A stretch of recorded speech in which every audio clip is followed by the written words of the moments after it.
Hello and welcome to the Codelattice Google Workspace Hub. Let's get ready to evaluate the Google Workspace experience with our expert guidance.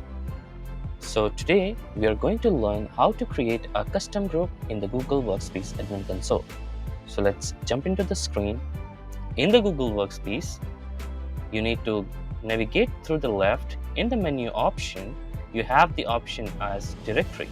Once you click on directory, there is an option as groups. Once you click on groups, it will navigate through this page.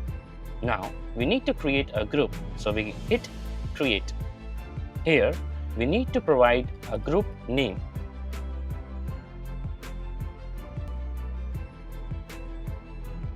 Also, we need to give a group email address.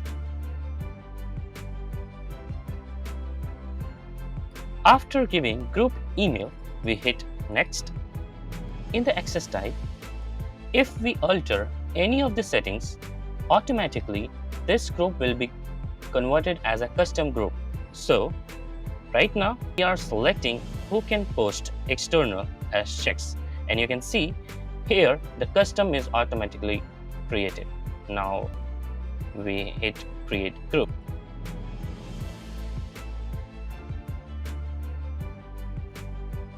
So congratulations, we have created a custom test group.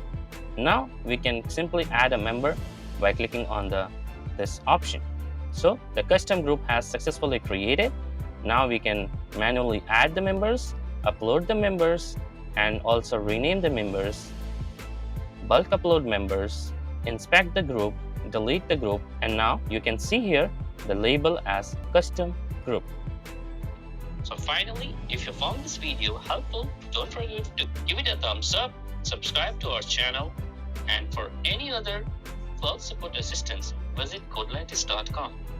Until next time, happy collaborating with Google Workspace. We are signing off Google Workspace Support Hub at Codelattice. See you in the next video.